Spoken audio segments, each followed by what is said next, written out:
faculty members, staff, and dear students. Before we begin the session, we kindly welcome Professor Ali with a bouquet. I request Director Ma'am to kindly present it.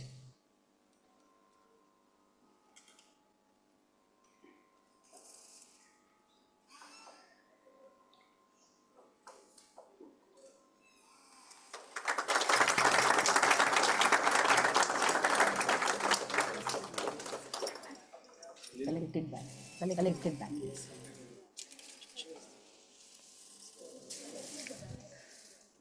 We kindly welcome Professor Ray with the bouquet. I request Dr. Pankaj Priya to kindly present it.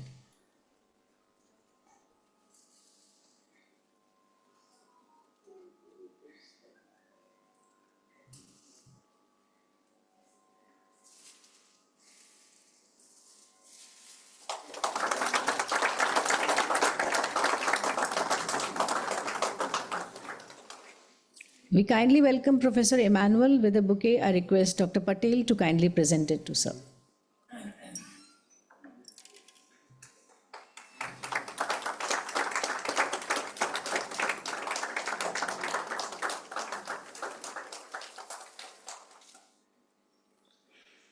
We kindly welcome Professor Victor with a bouquet. I request Professor Shukla to kindly present it.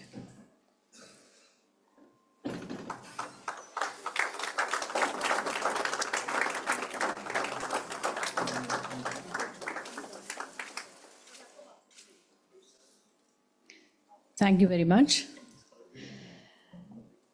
Knowledge is power.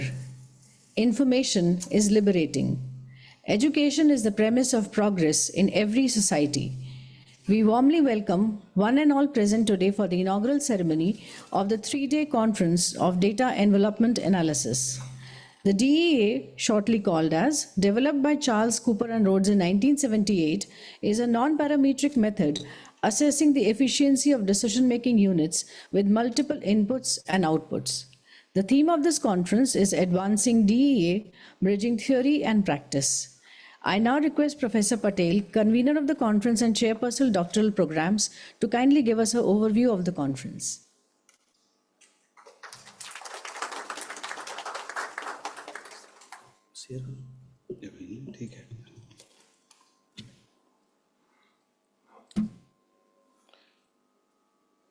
Good morning, esteemed colleagues, delegates, Professor Ali, Professor Ray, Professor Emmanuel, and Professor Victor, our director, Professor Pravina Rajiv,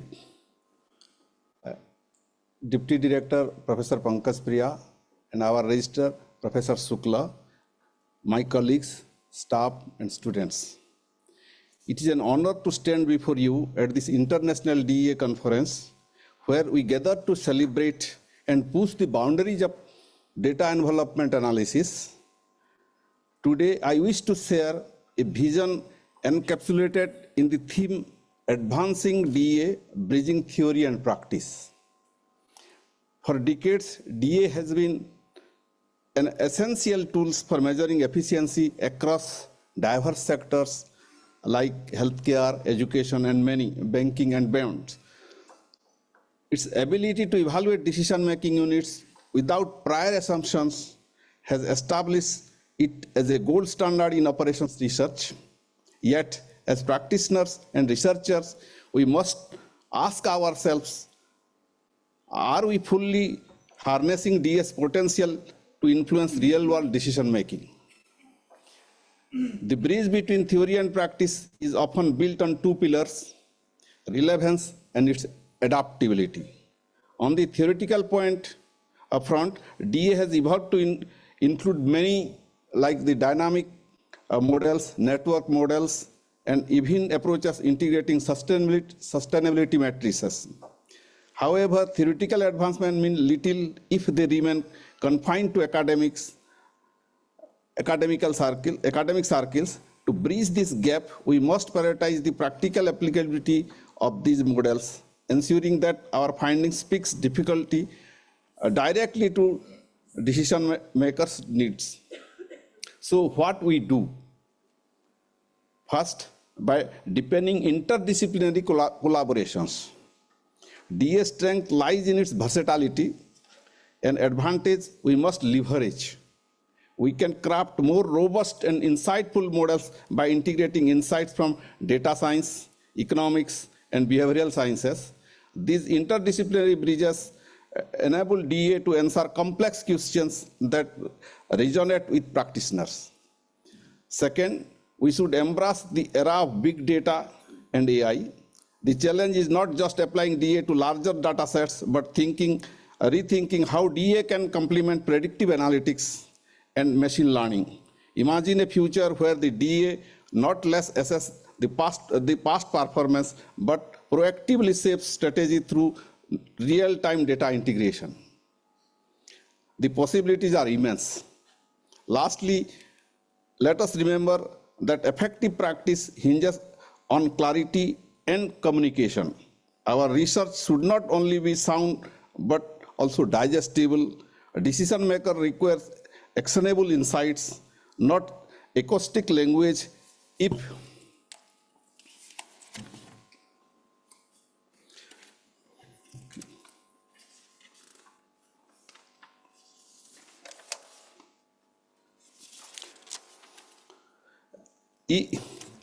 we succeed in making our models transparent and user-friendly, we empower organizations to trust and adopt DA-driven solutions. In conclusion, advancing DA is about more than technical refinement. It is about impact. By bridging theory and practice, we ensure that DA evolves more from being a powerful academic tool to a practical cornerstone of strategic decision-making. Let us work together to make DA not just a measure of efficiency, but a catalyst for change. So, thank you.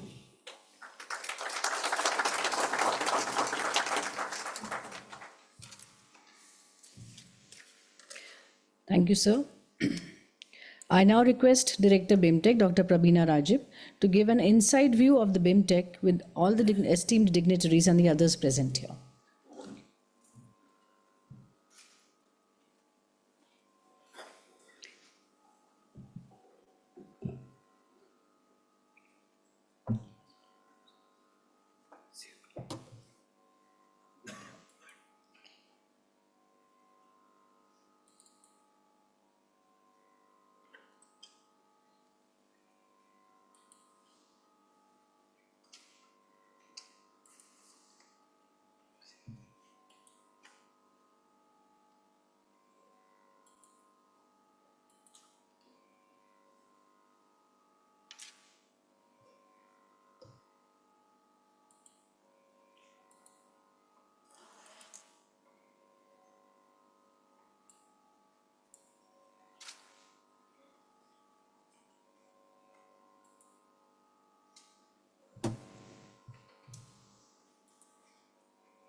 Good morning, all of you.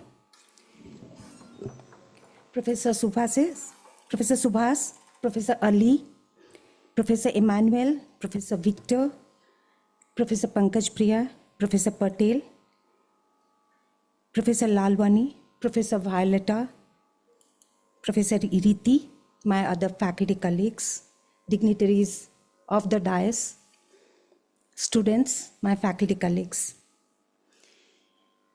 I'm extending a warm and hearty welcome to this International Conference on Data Environment Analysis. And as the director of this institute, it's an immense happiness standing before all of you, and with a lot of pride, I'm going to share what BIMTech represents. Yesterday, when Professor Patel said that you are going to be taking through the audience regarding regarding what BIMTech represents. So I thought, let me, put together not only what we are doing, what BIMTech has been, little history of BIMTech. In fact, I'm sure all of you will agree that none of us will be able to understand or appreciate any organization or any institution unless we go back to the history. So people who are coming to the BIMTech for the first time, most of our students would know this, but still I thought that let me take the opportunity to share a little bit of history about BIMTech.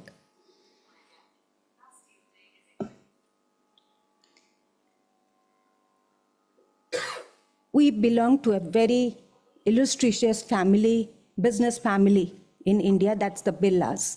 It's one of the most,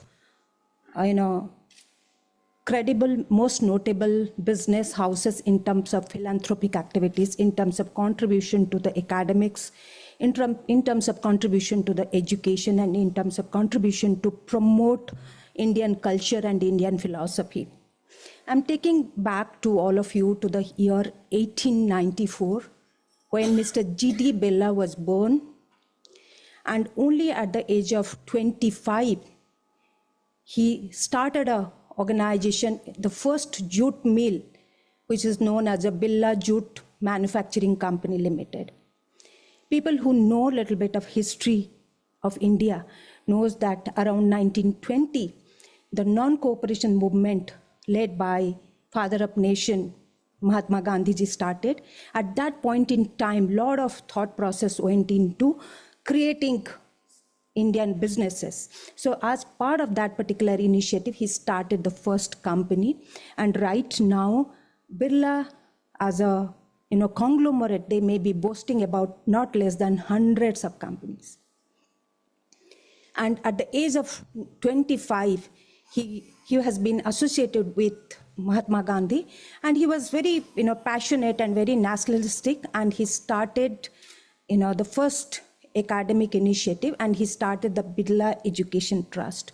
So 1929, for the first time, he started the Birla Education Trust and started a school in a place at Pilani.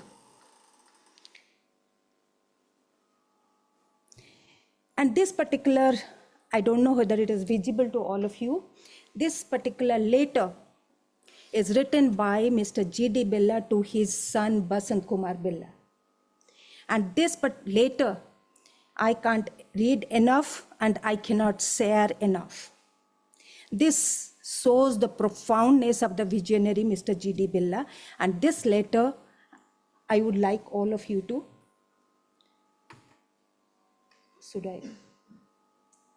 is it okay if I close it? Okay.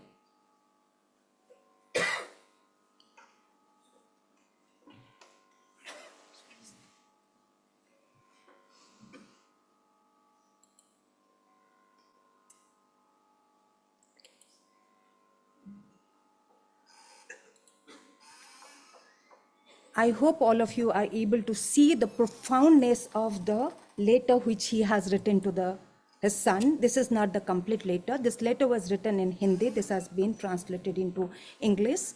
Maybe in the interpretation, certain things may have gone. Anyway, it's not my interpretation into English. I have taken from a internet source. The internet source is given here. And I want all of you, specifically the students, to see the profoundness of the letter, how a patriarch of the family, how he sets the tone, and what he did in the year 1924 sets the path in 2024, almost 100 years down the line. We are able to see the benefit, and we are the beneficiary of that philanthropic vision. So those who want to read more about this particular letter, you can go to the internet and can give a search on G.D. Birla's letter to his son Basant Kumar Birla. That letter, full text of the letter is available in the internet. And coming back to our founder is Mr. B.K. Billa, who is the son of Mr. G.D. Billa, and his wife, Srimati Sarla Billa. Both of them are no more. And we started this BIMTech as an organization started in the year 1988. And to the right panel of the PPT, you can see the list of colleges and university higher education institutions Billa Group of family have promoted and nurturing and supporting. And this is by far not the complete list. This is again I have taken from the Wikipedia. If we go, probably it will run into 300, 400 educational institutes starting from the lower primary school to the higher education. And this particular diagram depicts our journey. We started in the year 1988, and at various point in time, we have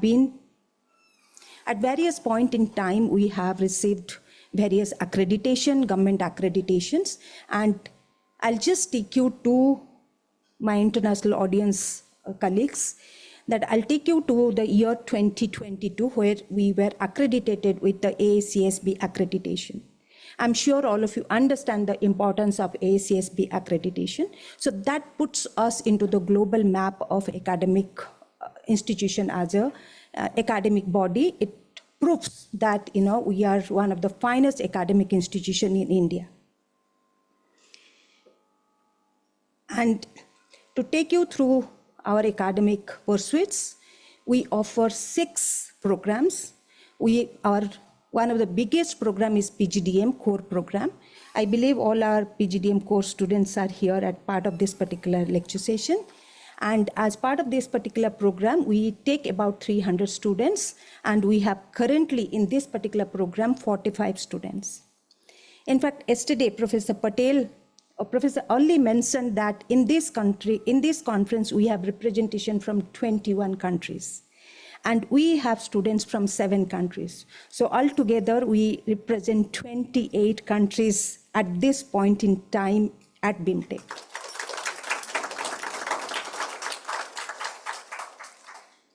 In addition to the PGDM core program, which is the largest program, we also very proud to offer 3 sectoral programs, that is PGDM in international business, PGDM in insurance business management, and PGDM in retail business management.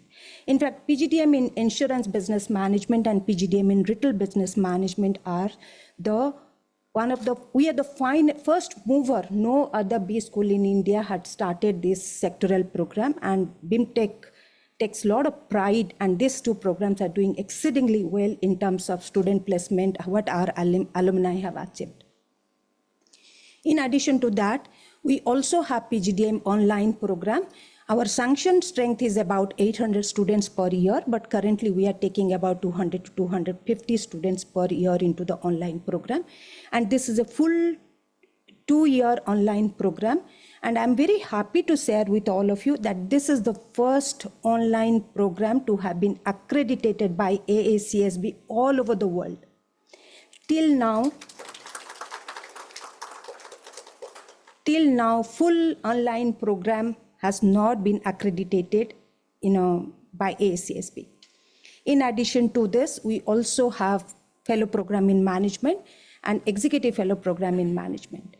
And to the professors who are here, I would like to urge upon that we are very happy, we would be very welcoming all of you to become a co-guide for our students. Every year we take about 20 students, 15 to 20 students for our executive fellow program and fellow program in management. And we'd be very happy if you can join us and co-guiding and co-sharing the research responsibility. Professor Patel is also spearheading the Center for Research. We'll be getting in touch with all of you, and we'll be very happy if you can join as a co-researcher. We also have various centers. With the paucity of time, I'm not going into that detail. And we are extremely proud of another initiative, which is the Atal Incubation Center. Government of India is focusing a lot on nurturing the entrepreneurship culture among the youth in India.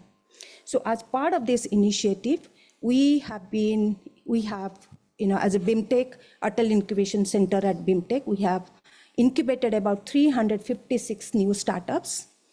On an average, totally we have jobs created is about 3,500 jobs. We have raised about 80 crore fund, which has been funded to this 356 startups. And because we are doing such wonderful job that at various forum and various government bodies, we have been awarded with big and small awards, which is to the tune of 142 awards. Faculty is, any academic institution, faculty is the fulcrum around which everything rotates. And we have about 67 faculty members across all areas. And the table shows the number of unique papers which has been published year-wise. And as you can see, professors of DEA will be able to probably fit a curve, and it will be definitely a geometric progression curve from 29 to 140 over a period of 5 years. It's a very, very incredible, happy moment for all of us. Lot of effort, lot of hard work, lot of patience goes into publishing. All of we know good paper publications takes about, on an average, 2 to 3 years of hard work and dedicated effort. And I'm also very happy to share with all of you 3 books published only this year. 3 textbooks published this year. The first book is published by Professor Arvind Shukla. This is a book on marketing. And uniqueness of this book is that it has very India-specific cases and small caselets. Keeping the student interest in mind, students have become much more impatient nowadays. They don't have time to read 10-page, 12-page cases. So to keep their interest alive,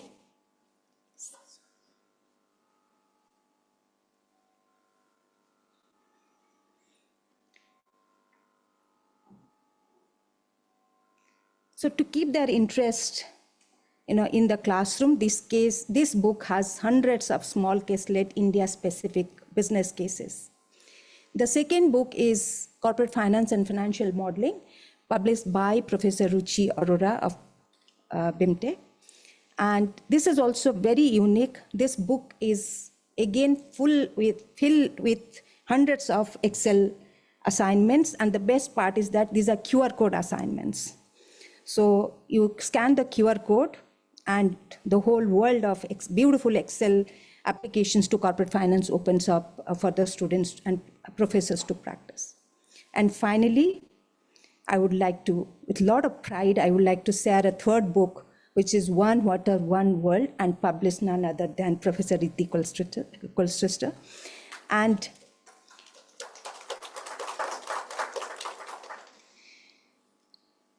the uniqueness of this book is unbelievable.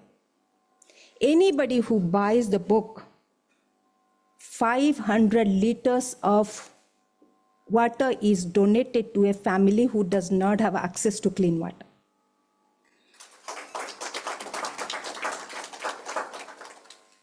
In India, we have water stress. Because of our farming, because of our population, so a lot of people do not have access to clean water. So whenever somebody buys this book, 500 rupees of water will be given to in a needy family. So I would encourage all of you to spend 500 rupees, and not 500 rupees, little less, 499. Okay. So. The seller knows the exact price. So 499 rupees if you spend, which is probably less than $7 in US dollar terms. So 500 liters of water will be given to a needy family. And of course, this is not the only books published. Our professors have published many more books, but these 3 books are published in this year. That's why I'm highlighting. And we do, faculty members do a lot of consultancy and project work. This particular pie chart shows the amount of money we have received. And again, to make it more contextual, I have only highlighted the funding which we have received in 2024. So the first 3 project fundings are Indian rupees, in lakhs of rupees, and about 10 lakh rupees is a 1 million, just people who do not, who are comfortable with the lakh. So 10 lakh rupees is about a 1 million rupee, 1 million. And the first 3 are sponsored by Indian organization. The last 2 are sponsored by European Union. And you can see these 2 projects were granted to us last year, but we received money this year in the August and month of January. So the first project, which is about 82,856 euro, and the other project is 127,400. Professor Himanshi Tiwari, in fact, right now is in a European nation project, presenting her paper. And Professor Vinu Sharma, who's among us, she is the coordinator and she is the recipient of the second project, Codicet project. Again, what I'm highlighting is the what we have achieved this year. And this particular list, again, there are a lot of clutter, just to show you that there are a lot of initiative with BIMTech faculty members undertake. And this shows the kind of projects which we have done. We are, we are recipient of a lot of CSR funding from a lot of companies, and our faculty members do a lot of activities as part of the Center for CSR and Sustainability. And very recently, we are also foraying our presence in management development education. And about 3 to 4 months ago, we signed a MOU with an organization called Earth, Nature and Climate Institute, which is a Toronto-based institute.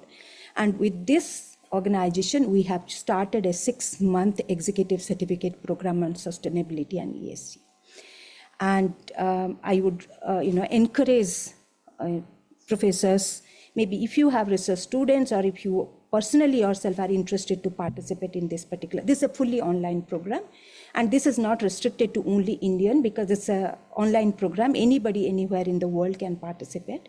And there are a lot of foreign professors, a lot of faculty members, well-known researchers and faculty members associated with ENCI is going to be taking sessions along with the faculty member of BIMTech. This particular slide shows the number of international faculty who have visited BIMTech and number of Indian BIMTech faculty who have visited other countries. Many of the visit is best for the conference presentation and participation. Again, I'm taking an opportunity to invite all of you that come and spend 3-4 months with us. We will take care of your local hospitality. You can take sessions, you can, do some joint research. We'll be very happy to have you among us. And a huge round of applause for the students of BIMTech. They have made us proud by participating in many competitions. In fact, as a management students, not only they are supposed to do well in academics at BIMTech, they are expected to participate in different B-School competitions and win laurels for themselves as well as BIMTech. This is a list. Again, this is too cluttered, just to show that, the number of participations students have, own prizes. Of course, it is like, 1:4. So if students participate in 4 competition, maybe one of them they will be winning. So if it is list of 30 means, you can say that 120 minimum 120, 130 participations must have been done. So thank you all of you students. So you make us a lot of proud by participating and winning these competitions.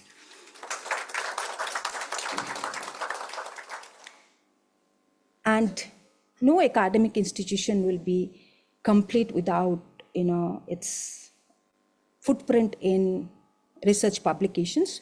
So currently we are we publish 2 journals. So one is the South Asian Journal of Business Management and Cases. It started in the year 2012, and right now it is a SAGE journal. And SAGE has taken ownership of this particular journal, though editor, the editor and editorial board remains with BIMTech. And we are also started another journal, BIMTech Business Perspective. It started in 2019, and I'm sure people who have been associated with a journal as an editor or starting a journal, you can very well understand how much of effort, how much of dedication goes into running a journal year after year successfully. We are very hopeful that these two journals are going to be, better and attracting better quality papers in days to come. Coming back to our international student admissions. So this particular slide shows the number of students from different countries. So as of now, at this point in time, we have about 65 students studying at different programs belonging to the 7 countries. In addition to foreign students coming and spending 2 years and completing their PGDM program, we also have Indian students going and spending a term in different foreign universities. We have about functional MOU. We have signed MOU about 57 different colleges and university, but out of which about 30 to 35 are functional MOUs. So this particular slide, which shows about 29, in fact, this is a list of 34 students who are going to be spending 1 term in different universities and doing the courses there, and come back, and they will be completing the final semester here. In their 4th or 5th semester, they will be spending 1 term in different foreign universities. And very recently, we signed a MOU with Singapore Management University, where our students will be going and spending, doing 1 course there, as well as the beauty of this particular initiative is that students will not only be doing a course, they will also be doing live projects for the companies at Singapore. So the Singapore-based companies will be giving live projects. Students will continue to do project after they come back even to BIMTech and submit the project long after, maybe after 4 to 5 months. So last time we started this initiative, and this has given a lot of traction to our students, and it's benefited a lot to our students, as well as the companies have appreciated the projects which have been submitted by the students, because one company said, we never thought that somebody could approach the problem in such different ways. We were trying to solve the problem in a one straight-jacketed, one a blinkered view. A youngster came and completely gave a very different solution to the same problem. And this slide shows the alumni presence in different parts of the world. Please note that we are a 36-year-old institute, and our alumni are spread all over the world, occupying very high positions, and we get substantial amount of help from our alumni in terms of helping their juniors for their summer internship and placement activities. And very recently, we have gone for a Bloomberg laboratory, which is a 9-terminal, major, massive expense for an organization, for an institution like us.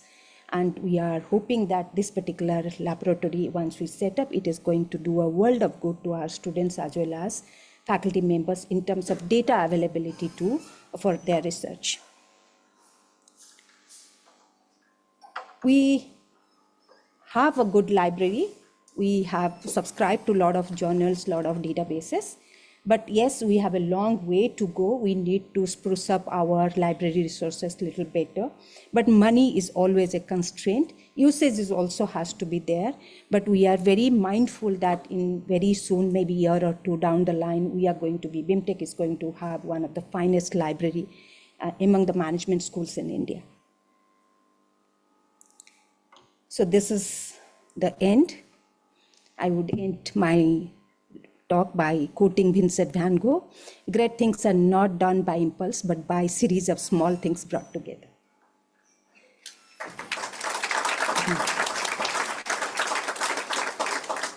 So thank you, all of you.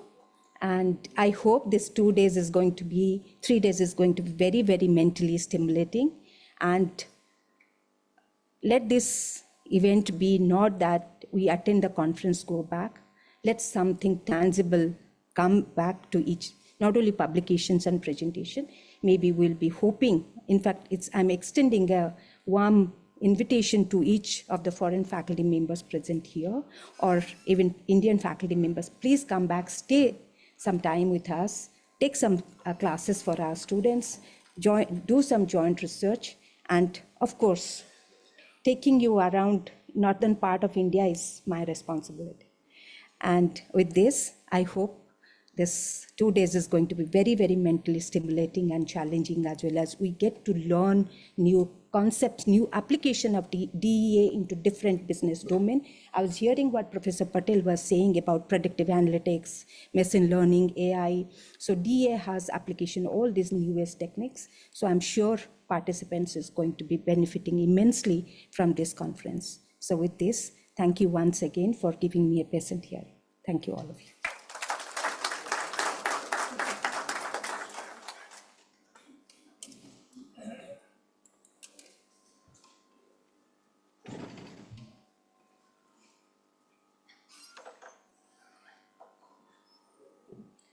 Thank you so much, ma'am. On moments such as these, we really feel proud of being a part of BIMTech. So thank you so much for such a wonderful recap and a good comprehensive view of what BIMTech is about. Professor Ali is a professor and chair in business analytics at Surrey Business School, UK. He also serves as the director for the Center for Business Analytics in Practice. I now humbly request Professor Ali to share more about the DEA conference.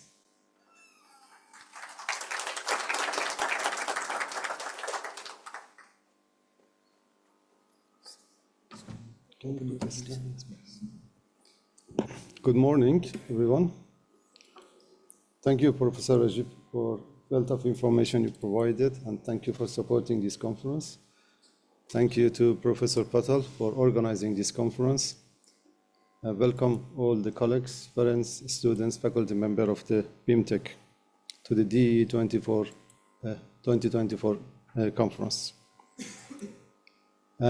This conference is organized together and jointly with the Center for Business Analytics in Practice at University of Surrey. And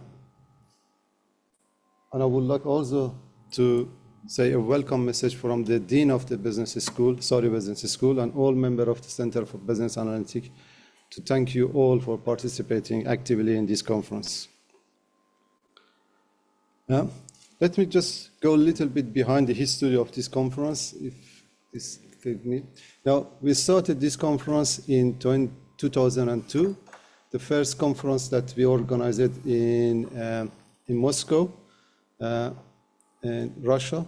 In 2004, the DEA 2004 at Aston University, and following by DEA 2007 in India.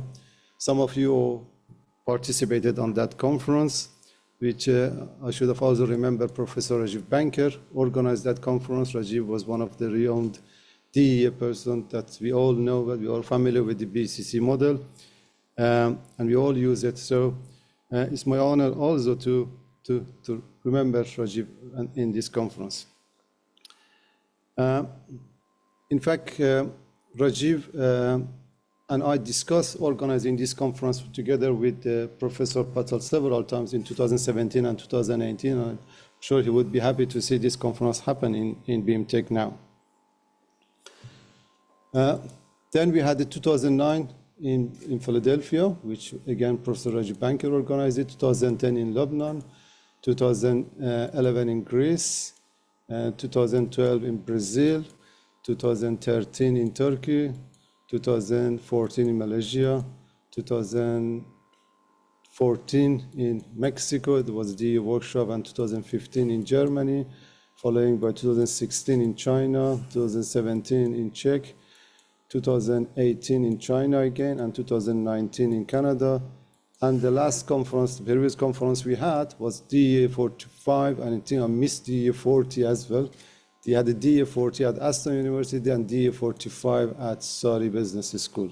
So I missed DEA 40, which was also 2018 at Aston University. So this was history of the DEA conferences, and I'm very glad to see that this conference now returned to India after about 15 years, or maybe, yeah, that sort of times.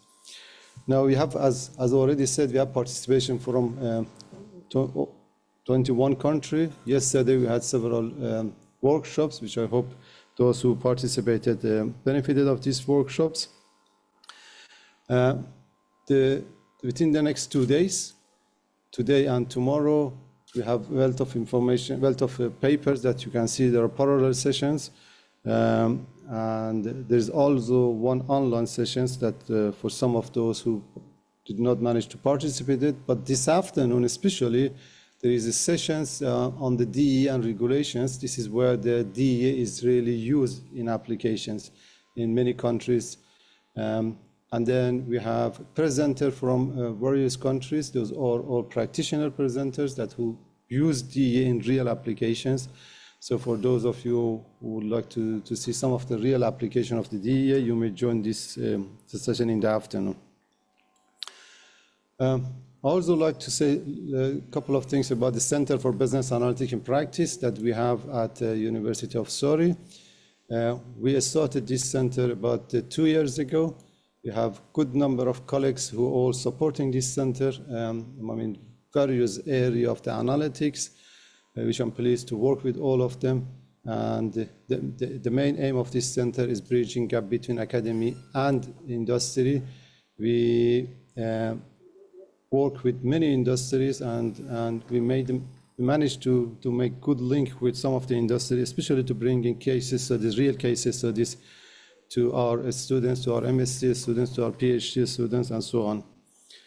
As part of this activities of the center, we organized one international conference of the business analytics in practice this year in Georgia, and the second international conference of business analytics in practice will be held in Greece next year in August 2025. We also organized the DEA 45 last year and collaborated with this conference this year. Thank you very much for all of you to participate in this. I would like to now invite, I don't know if there is anything else, but I would like, I think it's kind of good. I would like to invite Professor Tanasoulis as one of the, at the first keynote speaker to this conference. I think you all know Professor Tanasoulis. I don't need to introduce him. You are familiar with wealth of publications and his work in various areas of the DEA. But I have especially privilege of knowing Emmanuel for over 30 years, since I joined Warwick University as a PhD student at Warwick University. I consider myself to be fortunate to know Emmanuel as my supervisor and work with him through all my academic journey from the beginning I started my PhD. Thank you, Emmanuel, for all your support. Professor Emmanuel, as you know, is one of the leading DEA. His book on the DEA is one of the must-read books for anyone want to start starting exploring DEA. So if you have not seen the book, and if you want to introduce one of the book for your students, Emmanuel's book will be one of the best book as far as I read all other books of the DEA. And we also together with Emmanuel develop a software called Performance Improvement Management Software. I'm really honored to invite Emmanuel as a keynote speaker today. I think his topic would be on the regulations, and then we'll see. Can we load? Thank you very much, Emmanuel, please.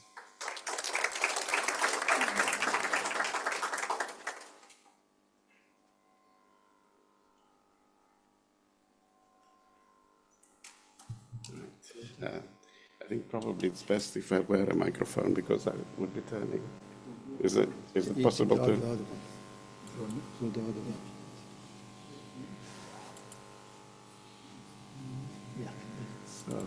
So if you can just see at that and maybe you can speak. Oh, you mean I can watch the presentation there? Okay. So I can look in front. Okay. Can you load it? Yeah.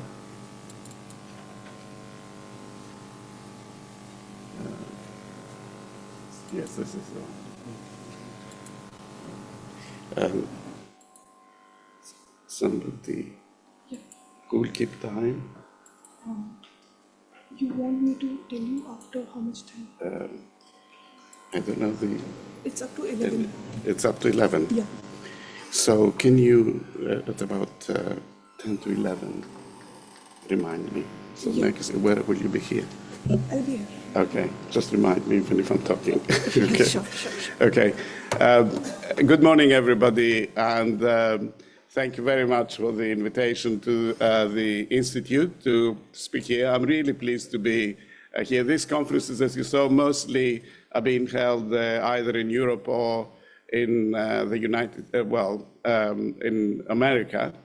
And this is particularly one of the first ones after COVID to be held over here in Asia. So I'm really pleased to be here. And also, before I go into the academic content, I'd like to extend a big thank you both to Ali for inviting and being such a good PhD student that's surpassed his supervisor, and also to Professor Patel for really making the whole transition, the journey, and also looking after myself and everybody else coming over, making the transition into the country very, very easy. Professor Patel mentioned about the ethos of doing practice-relevant research. Data envelopment analysis is actually a rigorous type of academic research which is practice relevant. So in a way, those of you doing DEA are very lucky in being in that sort of framework, in that sort of context. And the presentation I will make today is very much in that sort of frame. It's a presentation on the use of data envelopment analysis in regulation. So let me make sure I get this now. Okay, to advance. Okay. So all right, I can see that. So what I will be talking about is, first of all, just a few words about what is regulation that we're talking about, because there are all sorts of regulations. This regulation that I will be talking about is the regulation of publicly owned utilities that have been privatized. So then there is usually a regulator, somebody who heads the regulatory team.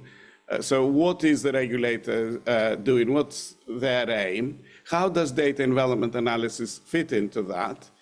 And then I will, in order to illustrate what I'm saying, I will be taking two examples, one from Germany and another one from Norway. And I was pleased to see that someone who is very much actually the director, a regulator in Norway, will be joining. It's the afternoon session on regulation. So you'll hear more from him about the regulation there. As for my own involvement in where I'm drawing, if you like, what I will be talking about today is the application of the DEA in regulation. And the application that I have been involved in is primarily regulation in the United Kingdom and in Germany. And so I'll present some of the way that is done. I haven't been involved in regulation in Norway, but I have been liaising particularly with the regulator there. I will end up my presentation with how a regulator can incentivize the regulated companies to become more efficient. What I'm talking about here is, as you can imagine, there is a tension between a regulator who is protecting the public interest and the regulated companies that obviously they are protecting their own interests and those of their shareholders. So the regulator is not able to actually dictate to the companies what they will do. Therefore, subtle means are needed to actually, through DEA in this particular context, develop a mechanism whereby regulated companies are incentivized to become more efficient. So I hope that's why I was asking someone remind me, so because that's coming towards the end of my talk, and they usually get carried away in talking too much. So I should be reminded as I approach the end of the presentation. So let us just briefly say, why is regulation necessary? The reason regulation is necessary is because things like water companies, electricity distribution, gas distribution, all these are essentially monopolies or near monopolies by nature. Usually houses are only connected to one water system or to one electricity system and so on. Now, these assets normally were being public, but they were privatized gradually in the late 20th century from 1980 on. And so it became a case of having private companies that are monopolies that are able to set prices that people have to pay because they have no other way of acquiring electricity or water. So governments have set up regulatory systems so that the regulator, I say regulator in the singular, but what you have to understand, of course, it's a whole setup of a regulatory office that is independent from government, whose aim it is to protect the public interest. So there is no competition in essence because the assets that are owned by the regulated companies, such as underground pipes or cables or distribution systems, these are very capital intensive assets that there is a huge barrier to entry for others. And so therefore you have essentially monopolies where people have to be protected. Now, what would the regulator then be doing? What will the regulator be asking? From our own perspective, which is that of efficiency, the regulator would be asking the basic question, is there any scope for efficiency savings in this particular company? How are we to identify the scope? How are we to measure the scope for efficiency saving? So then the next question that comes, well, all right, we've identified the scope of, let's say, 20% for efficiency savings. Are we to ask the company then the next year to save 20% of expenditure, which might be unrealistic? So therefore, what would be a sort of glide path, a sort of gradual reduction in the savings that the company is required to make? And then in looking at efficiency and assessments of that kind, as those of you who are into DEA will know, we are making a comparison of the companies. But companies are not identical, even though they're providing the same service. Let's say they're all distributing water, but some of them are located in areas where there might be mountains. Others might be located in areas where there are fjords, for example, in Norway, where you can't get across easily. So there are what are known as contextual factors that need to be taken into account. And then the issue arises, as we'll see in the incentives section of my presentation, how to handle the issue of special features. Because if you just say to a company, oh, well, you have a special feature in that you are in a mountainous area, therefore would allow you so much expenditure for that, then that becomes a sort of giveaway. You're not protecting the interest of the public very well because you're assuming they are managing them crossing over the mountains in an efficient way rather than in a way that you would be able to assess whether it was efficient or not. And then further questions as well the regulator asks beyond the efficiency, like they are tangentially related to the efficiency, but one of them is mergers and acquisitions of companies, because now these have become private companies. They can collaborate with other companies, they can merge, and so on. But then if they start merging, as they did in the UK, I think at the moment there might be 22 companies. In the 80s there were 32. So a large number of companies are merging. That is reducing the ability of the regulator to do comparative studies and is concentrating power more and more into some companies. So again, the regulator then gets involved from that perspective. Should a proposed merger be allowed? And then also questions about sustainability of the provision of the services, be it power or water, are companies making sufficient investment in order to provide for the expansion in the population, for example? And because the regulator can't simply look for efficiency savings if those savings are provided either through poor quality of service in order to save money, or if no investments are being made for the future to provide sustainably water, electricity, whatever it might be. So all these are questions for the regulator. Now, stepping a little bit behind now and going into the sort of technical aspects. So you have a regulator, and as I said before, one of the starting questions is there a scope for efficiency savings at a company? What are the methods that the regulator would adopt for that? The methods of choice, and now I should say here my experience is mostly from Europe, but I'm aware the same sort of methodologies are used, for example, in Brazil and elsewhere in Chile, in South America. The two modeling methods that would be used would be either data envelopment analysis or econometric analysis, within that framework, mostly stochastic frontier analysis. Now, if some of these are unknown to you as methods, data envelopment analysis is a non-parametric method where you don't make assumptions about some sort of functional form between expenditure and what is driving that expenditure. Rather, you have correspondences of how much money each company has spent, and on the one hand, and what it has delivered by capturing through various variables what has been delivered. And doing an analysis, I'll illustrate very briefly in a slide later on how that works.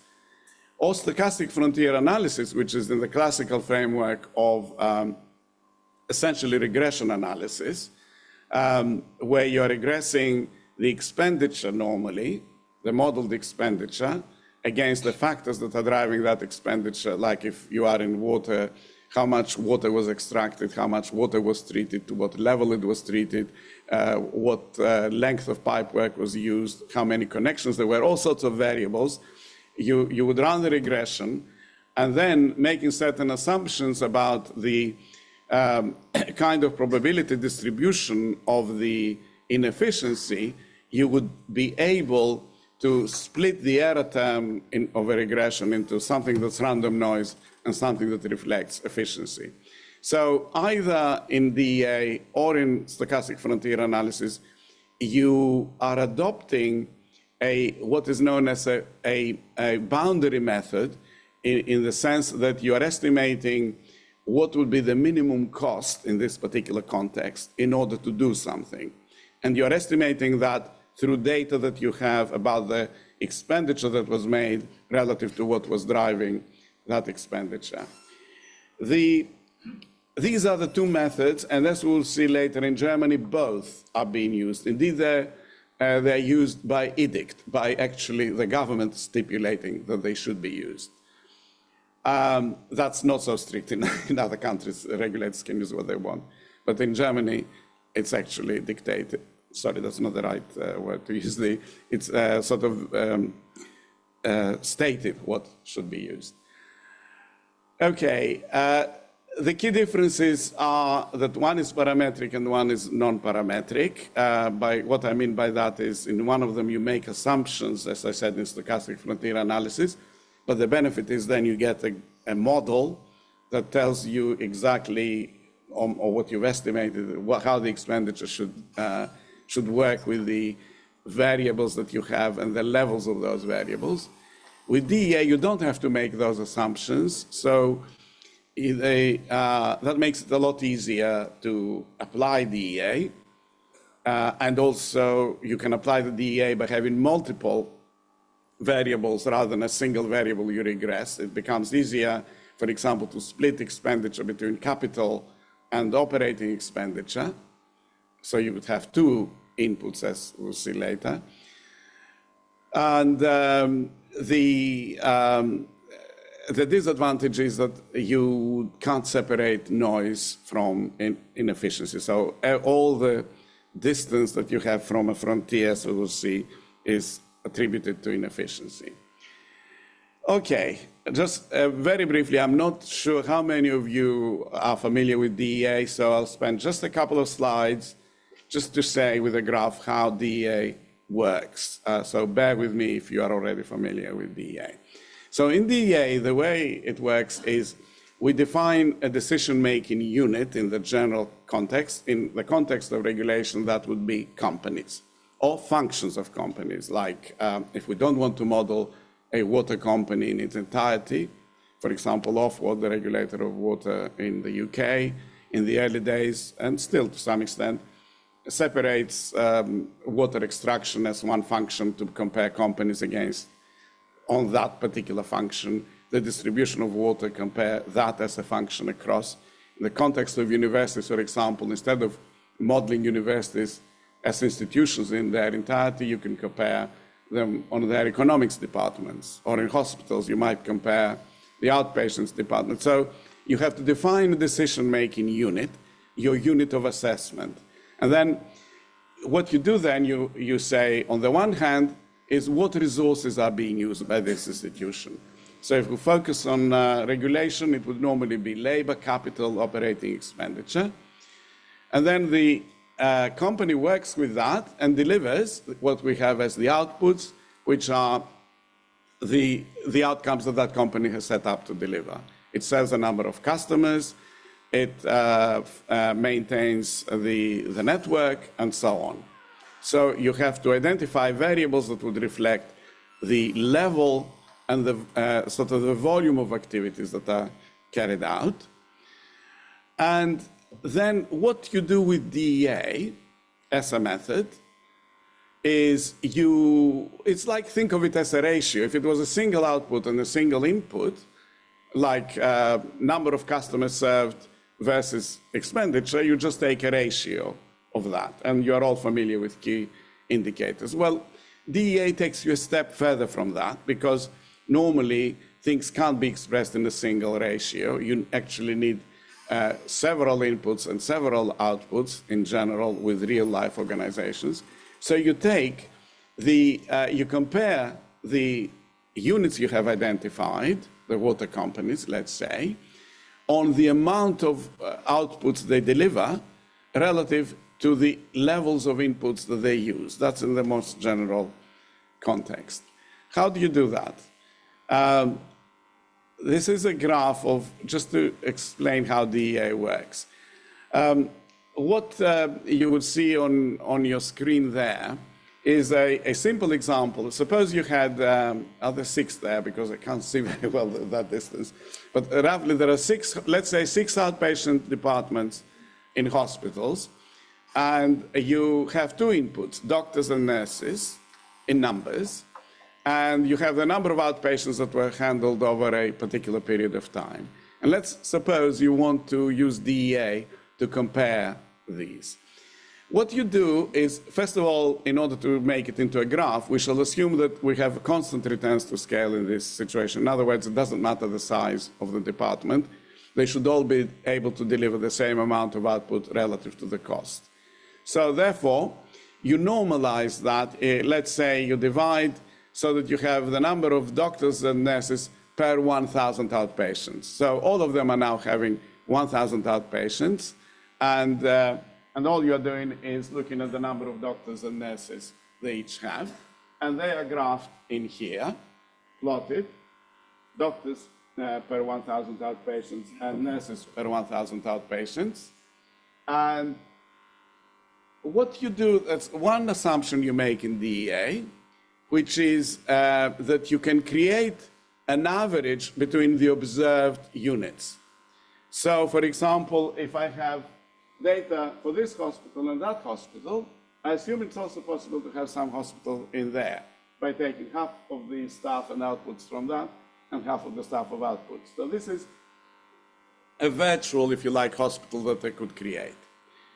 taking that sort of analogy further, and assuming it's always possible to be inefficient, you quickly come to a situation where out of all the data that you have, what really matters are these two, which sort of create a boundary, because if I create an average between these two, I would be somewhere in the middle there. But I don't have to create half and half. I can create 80% of this and 20% of that, which would be a point here, or the other way around. In fact, the whole line between hospitals 2 and 3 represents a feasible production, a set of production points, a set of hospitals, virtual hospitals. But if that is feasible, given that it's possible to be inefficient, then in fact all of this space to the right and above that line is feasible. Simply they're using more of one or the other of the inputs, doctors or nurses. So therefore, this becomes what is known in DEA as a production possibility space. And then if you are into, we'll see in a moment, into linear programming, you can create this space. But sticking with the graph, if you now want to assess the efficiency of one of the hospitals, like hospital 1, you say, right, this is sitting here, and therefore I can see it's possible to operate along this line.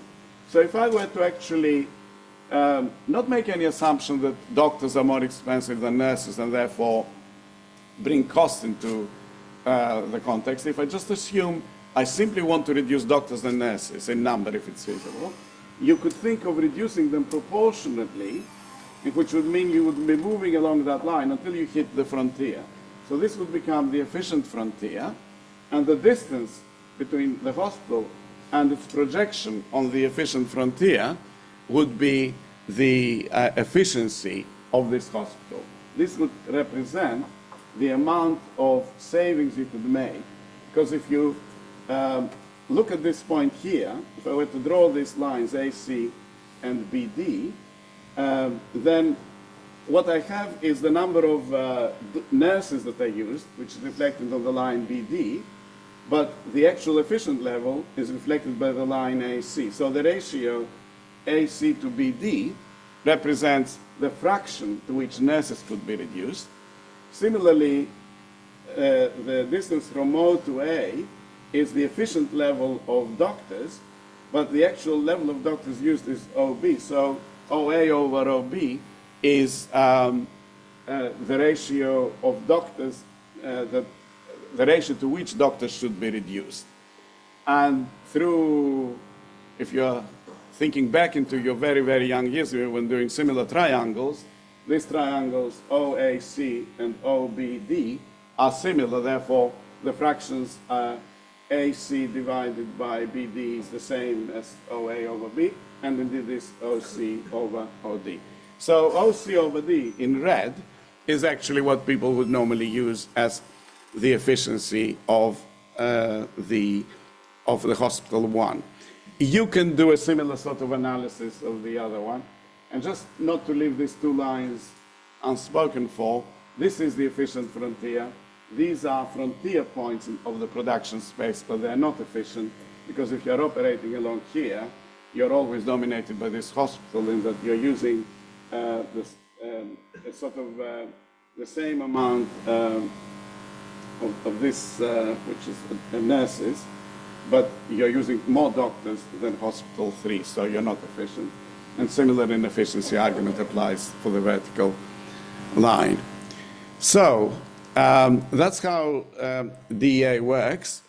Just one more slide, in that it's not normally that you plot, particularly if you have multiple inputs and multiple outputs, so you go into something like linear programming. So this is the sort of illustration in mathematical terms of how you would construct the production possibility set. Remember, we said we can create an average. So if you take lambda 1 as the proportion of hospital 1 that you would use, lambda 2 the proportion of hospital 2, and so on, all the way. If you were to sum up the lambdas to be equal to 1, that would give you that production possibility space. It would create averages, and you simply solve a linear programming model if you're assessing hospital 1 You say, right, hospital 1 is using 25 doctors and 60 nurses and delivers 1,000 outpatients. So linear programming, what's the minimum fraction theta to which I could reduce the doctors and nurses of this hospital so that I can create, through the appropriate values of lambdas, I could create a virtual hospital. That projection point that you saw on the frontier, that's what I'm looking for with the values of the lambdas. What's the values of the lambdas that I should have in order to reduce this proportionately, but to the minimum possible level? And just again, for completeness, the reason I've moved away the sum of lambdas equal to 1 is because we are assuming that in that graph that we had there, that we are operating in a constant returns to scale situation. So therefore, whatever the sum of lambdas is, I could always scale it up or down, and therefore it becomes irrelevant. So that's why the lambda is removed. Okay. Sorry, this is giving me messages rather than telling me the time, which is, oh, sorry, yes. Okay, so actually I'm running out of time. Okay, so let's go back to regulation now, how regulation is actually applied. Well, the regulator would specify the unit of assessment, which would be some function of the company. It would run in the input or output orientation, but usually in the input orientation. In other words, the regulator would estimate the minimum level of costs that would be necessary to deliver whatever the companies are delivering. And then it would identify two components of savings the regulator would identify. I always am conscious of reminding you that this is from experience in Europe. I'm not sure that it's always everywhere like that, so bear with me on that. But what they would do is they would identify a company was inefficient to that level, and this was the efficient frontier. And then, of course, it's then applied going forward 5 years, 4 years, whatever it might be.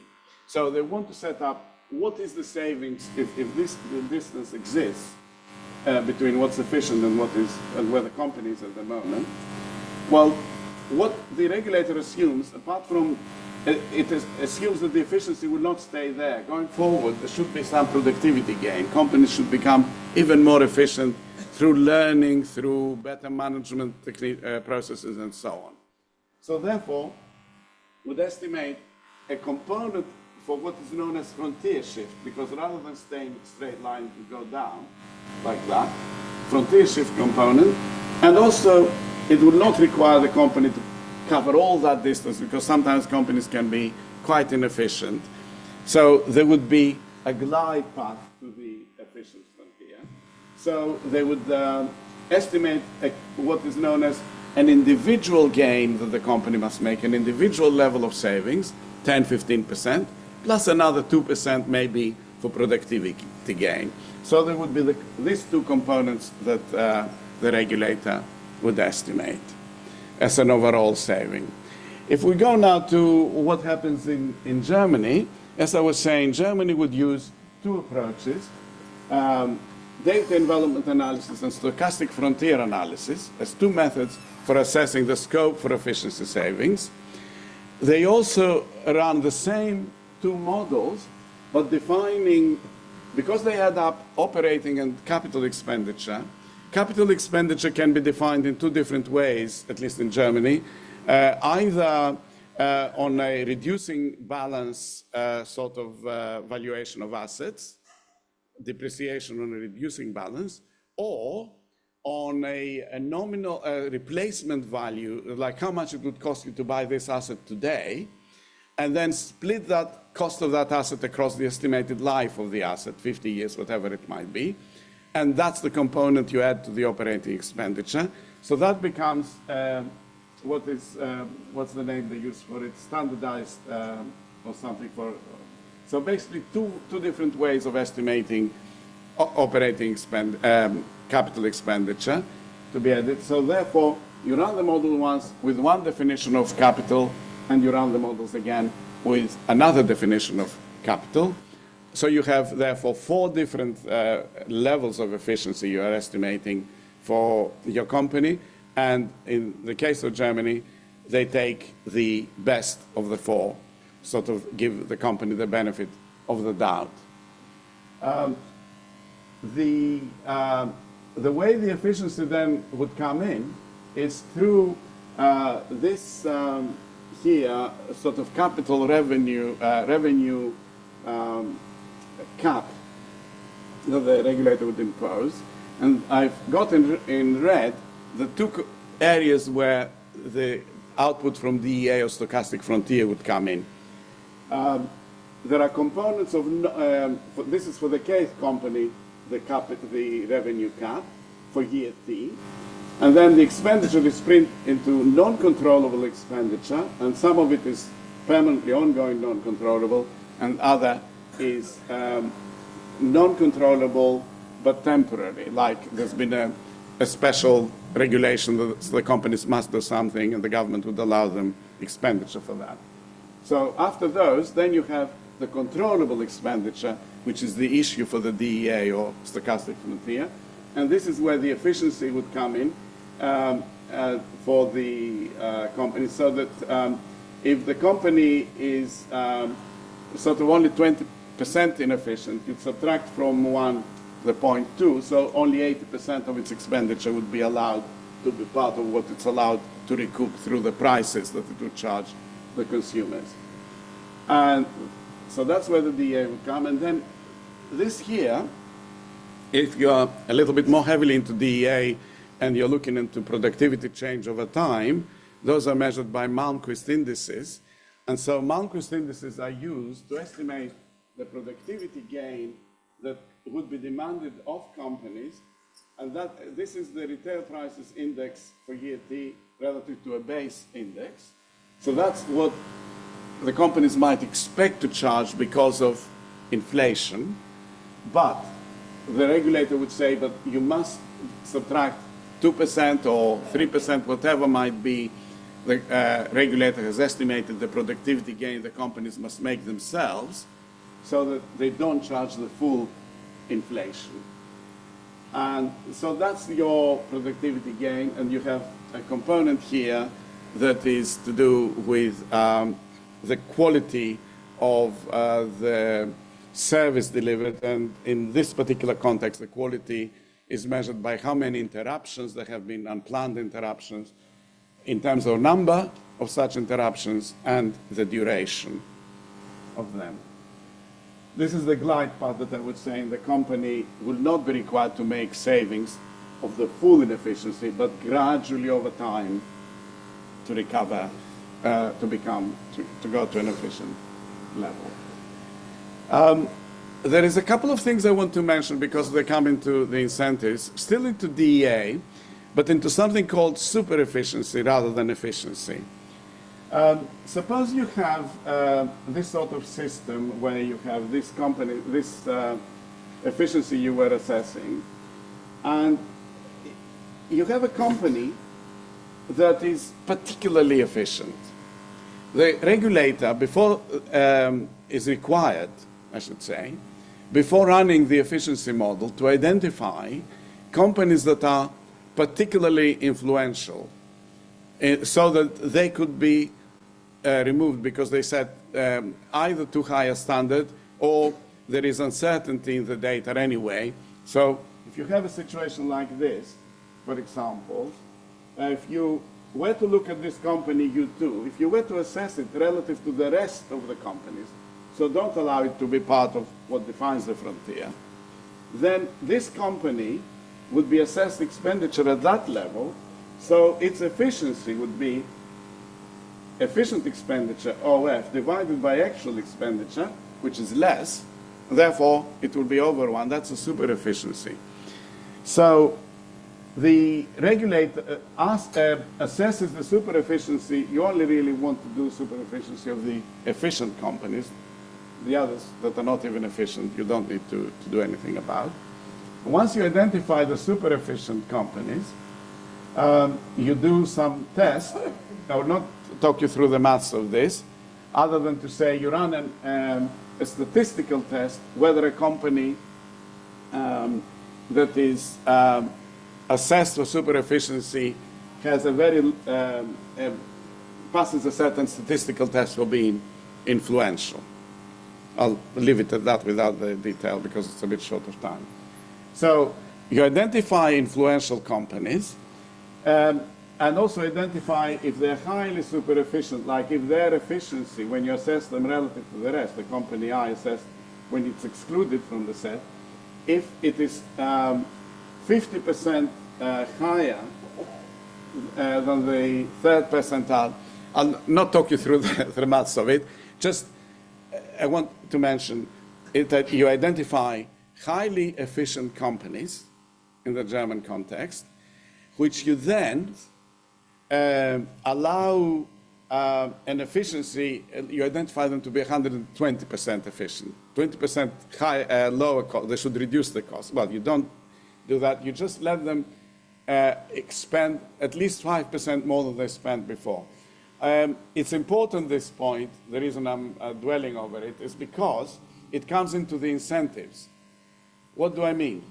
If a company is already efficient, why should it reveal more information about becoming even more efficient to the regulator?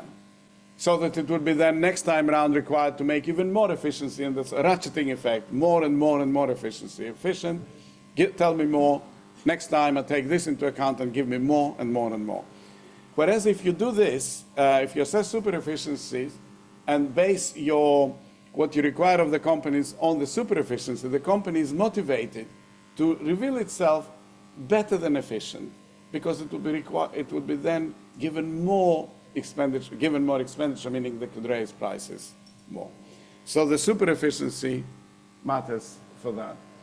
I think because I'm running out of time, I'm going to go directly to the last section. I'll skip Norway. Those of you who are into it's a self-contained piece about Norway. The Norwegian regulator is going to be here. I think it's today the session, isn't it? This afternoon. So those of you who are interested in regulation, you can hear it from the horse's mouth direct rather than from me. So, because I believe I was supposed to stop at 11, isn't that right? Yeah. Yes. So I told you I had to get carried away a bit. So can I just end up with the incentives, because I think it's quite important. This thing that I was saying about having a sort of you have a principal and agent relationship between the regulator and the regulated companies. The regulator wants to extract as much efficiency as possible from the regulated companies, and the regulated companies want to give as little as possible. And the problem is that the principal, the regulator, is not micromanaging the companies, can't go and tell them what to do. It needs to incentivize them. So what are the sort of incentives? Well, there are two kinds, the explicit and implicit incentives. And the modeling comes into the implicit incentives. For example, when you set up your unit of assessment, I was saying, do you assess the whole company or do you assess parts thereof? If you assess the whole company, it's better for the companies, because if they are efficient in one area but not so efficient in another, the average would make them better. Whereas if the regulator sets up the efficiency by parts, by different functions, then the company has to be the best or try to reach the best in every level. That becomes harder for companies. The special factors that I mentioned earlier about mountains and so on, if you allow companies to spend as much as they want on special factors, then you're not being, as a regulator, strict enough in terms of control of expenditure.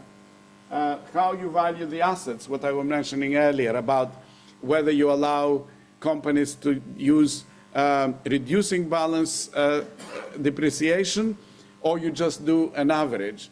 Companies with older assets would prefer you to reducing balance, because that would make their expenditure appear very low for the amount of work they do, because those assets are still working okay.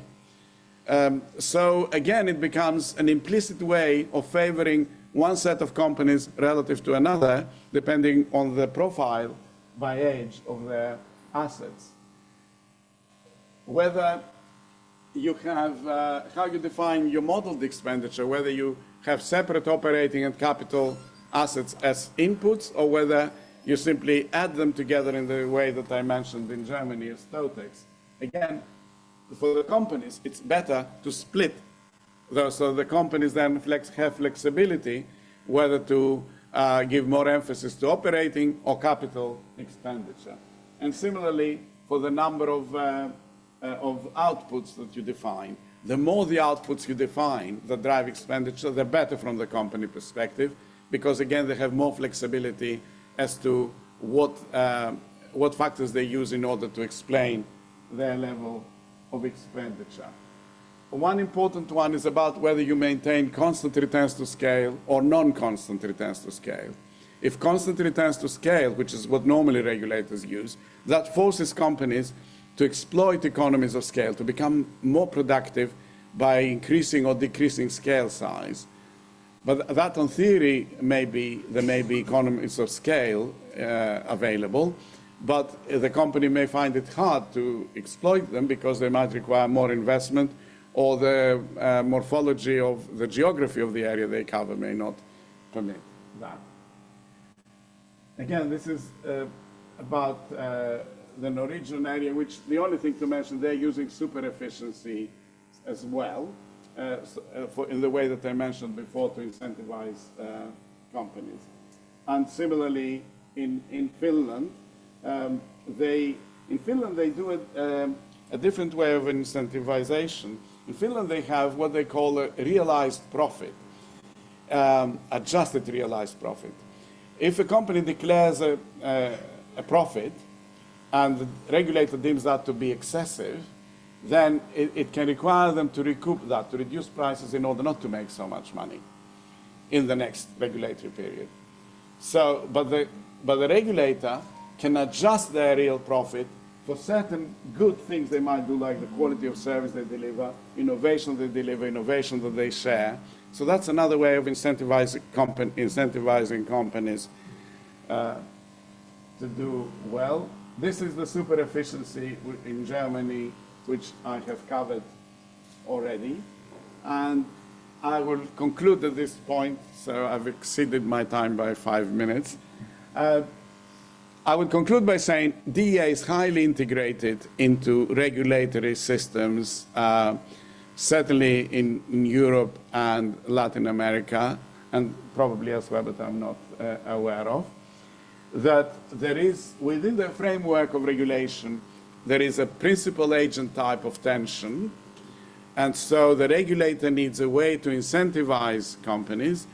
DEA is not only used to assess efficiency, but it's also used to assess super efficiency, which then can play a role in incentivizing companies by incentivizing them to become super efficient, and that way revealing more information. And I think I'll end at this point by pointing out there is, oh, you haven't got the slide, Ali, here. Or I haven't got it. Sorry, I thought I had a slide here. If you want to read more about this particular aspect of incentives, there is a paper that I have written with others. I think I'll share the slide at another time. Thank you very much, and sorry for exceeding my time. Okay. I'm happy to take any comments or questions that people might have. Thank you very much, Emmanuel, for presenting a real application of the DEA. Many usually ask whether there is a real application. This is, as you can see, a good application of the DEA. Normally, yes, we take question and answer, but in terms of the time constraints, Emmanuel, and given that there is also another session this afternoon on regulations, I would suggest question and answer be taken this afternoon in your sessions, that Emmanuel will moderate that session in the afternoon. Thank you very much.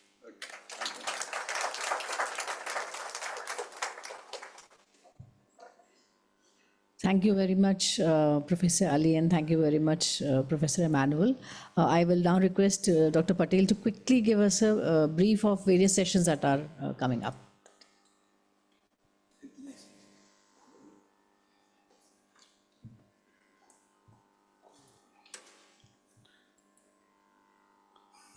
So directly we continued with the plenary sessions of Professor Emmanuel.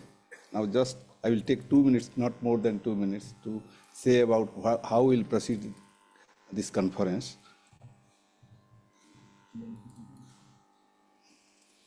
So,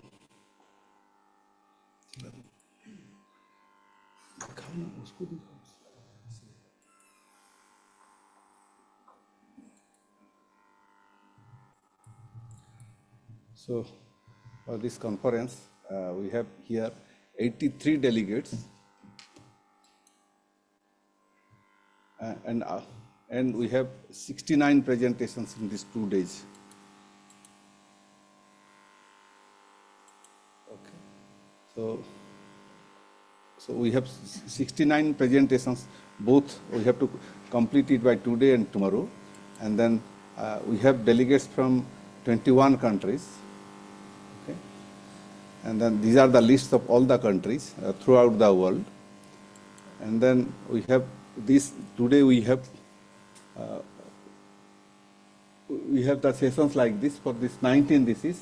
So we continued this one plenary session directly, and then we'll go to after this one, this session, we'll have the tea break where we can have a photo session also, and then after that one, 11:30 to 12:30, we have one more, that is 3 parallel sessions, and then there what we have arranged, except few, all the last presenters will chair the sessions there. Okay, so in total we have this much. This is so today we have physical session 6, and then applied sessions, that is online, on 3, and the regulation sessions in the afternoon 2 sessions, and already we have the plenary sessions. You have listened to Professor Emmanuel, and then this is all about the different rooms allocated to you, and then for tomorrow we will be having 8 physical sessions, and then 2 applied, that is online sessions, and 2 parallel sessions where you can listen Professor Subhasri and Professor Victor. Okay, and then one more thing, that for this today's evening we'll have this gala dinner at Lee Seasons Park. If we can hear from here, you will get bus from this our institute to that hotel, and then can come back to here, and then you can go to your destinations after that one. And then finally our sessions, from 5:15 tomorrow, we have the closing sessions. So only for that will be 15 minutes. It will not take more than 15 minutes. So after that one, we'll disperse. Actually, we'll close the whole conference tomorrow evening. Okay. So we have sent the mail to all delegates, and that they can look where they have to chair the sessions. Okay. For online sessions and all the sessions, whether it is physical or virtual, all are live. That is connected to Zoom. Okay. And Professor Anup Singh, actually from my mobile, I could not forward those links. Today, after this, I will send it to you. Okay. So thank you all.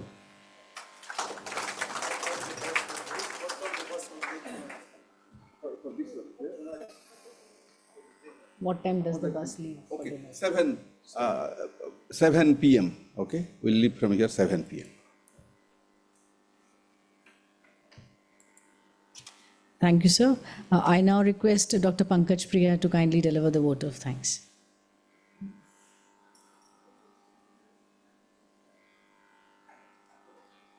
Good morning, all. Professor Manuel, Professor Victor, Professor Ray, and Professor Ali, the esteemed speakers, and the current driving force behind this DEA movement, and in the DEA terms, taking DEA to the next frontier, our director, Professor Prabina, Professor Patel, and Professor Riti, other participants, students.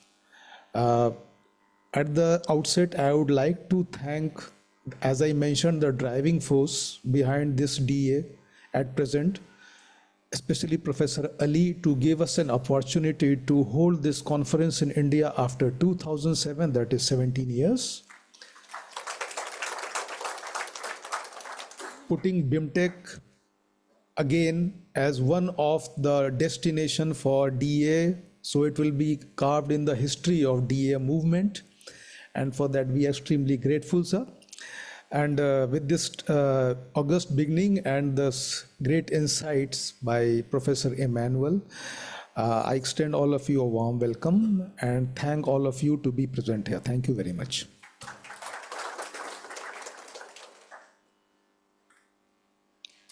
Thank you very much to everybody, one and all my dignitaries and all the members present here. Thank you so much, and let's all have a quick tea break and also join in for a commemorative photograph. Thank you.